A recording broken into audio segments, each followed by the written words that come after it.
بنی اسرائیل کا وہ شخص جسے انسانی تاریخ کا سب سے طاقتور انسان کہا جاتا ہے، ایک ایسا انسان جو تنے تنہا ہزاروں لوگوں کو مار گرانے کی صلاحیت رکھتا تھا، مگر خود ایک حسین عورت کے فریب میں آ کر ہلاک ہو گیا۔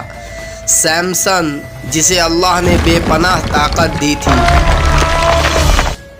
حضرت موسیٰ علیہ السلام کے اس دنیا سے پردہ فرمانے کے کچھ عرصہ بعد تک بنی اسرائیل کی قوم اپنی زمین پر سکون کے ساتھ رہی۔ رفتہ رفتہ اس قوم میں سرکشی، بدفعلی اور بت پرستی جیسی باتیں اپنی حدوں کو چھونے لگی۔ تب اللہ پاک نے قوم عمالقہ کو بنی اسرائیل پر مسلط کر دیا۔ اس قوم نے بنی اسرائیل کے شہر چھین لیے، ان کے آدمیوں کو گرفتار کیا اور طرح طرح کے مظالم ڈھانے لگے۔ ایسے حالات میں بنی اسرائیل میں ایک لڑکا پیدا ہوا جس کا نام سمسن رکھا گیا۔ روایات کے مطابق سمسن کی پیدائش سے پہلے اس کی ماں نے خدا کے حضور یہ منت مانی تھی کہ اگر اس کے گھر لڑکا پیدا ہوا تو وہ اسے شراب اور دیگر برائیوں سے دور رکھے گی، اس کے علاوہ زندگی میں کبھی اس کے بال نہ کٹوائے گی۔ چنانچہ سمسن کی پیدائش کے بعد کبھی اس کا بال کٹوایا نہ گیا۔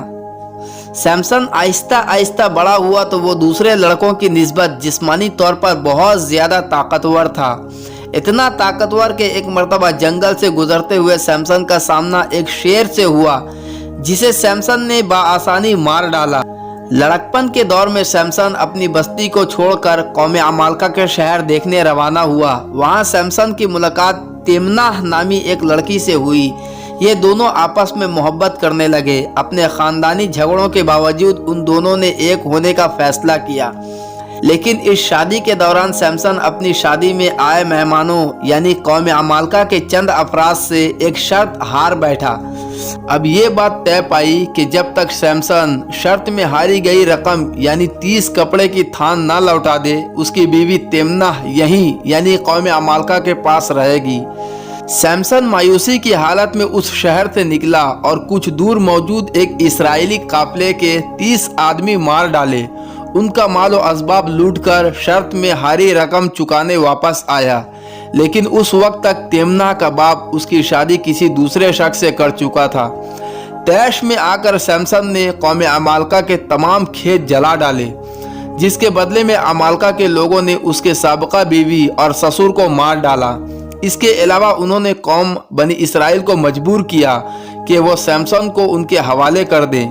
بنی اسرائیل نے اپنی جان بچانے کی خاطر سمسن کو قوم عمالقہ کے حوالے کر دیا، لیکن سمسن قوم عمالقہ کے قابو میں آنے کے بجائے محض ایک گدھے کی ہڈی کی مدد سے ان کے 1000 سپاہی مار ڈالے۔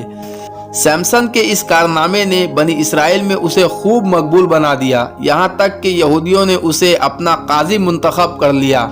دوسری طرف قوم عمالقہ میں اس کا خوف اس قدر بیٹھ گیا کہ وہ سمسن کے مقابلے پر آنے سے کترانے لگے۔ ان کی غلامی میں رہنے والی قوم یعنی بنی اسرائیل اب سمسن کے بل پوتے پر عمالقہ سے جنگ کے خواب دیکھنے لگی تھی۔ اس مسئلے نے قوم عمالقہ کی نیندیں اڑا دی اور وہ دن رات سمسن کے خلاف سازشیں کرنے لگے۔ جب کوئی سازش کامیاب نہ ہوئی تو انہوں نے اپنی قوم سے دلائلہ نامی ایک نہایت ہی حسین و خوبصورت عورت کو منتخب کیا اور اسے سمسن کی طاقت کا راز معلوم کرنے کی ذمہ داری سونپی۔ بدلے میں تمام سرداران عمالقہ نے اسے 1100 چاندی کے سکے دینے کا بھی وعدہ کیا۔ دلائلہ سمسن سے اس ناز و انداز سے ملی کہ وہ اس کا دیوانہ ہو گیا۔ یہ دونوں مختلف وادیوں میں گھومتے اور ایک دوسرے سے محبت کا اظہار کرتے۔ ایک دن موقع دیکھ کر دلائلہ نے سمسن سے اس کی طاقت کا راز دریافت کیا، جسے سمسن نے ٹال دیا۔ رفتہ رفتہ دلائلہ کا اصرار بڑھتا رہا، یہاں تک کہ اس نے سمسن کو علیحدگی کی دھمکی دی۔ عشق کے ہاتھوں مجبور سمسن نے دلائلہ کو بتا دیا کہ وہ جب سے پیدا ہوا ہے اس کے بالوں کو نہیں کاٹا گیا اور اس کی شاندار طاقت کا راز بھی انہی بالوں میں ہے۔ ایک رات موقع دیکھ کر کے جب سمسن دلائلہ کی گود میں سر رکھ کر سو رہا تھا، دلائلہ نے اس کے لمبے لمبے بال کاٹ ڈالے۔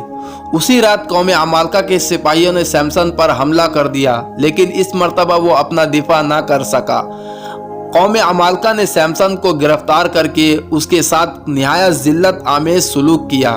زنجیروں میں جکڑ کر اس کی آنکھیں نکال دی گئی، بعد ازاں ایک اندھیری کوٹری میں بند کر دیا۔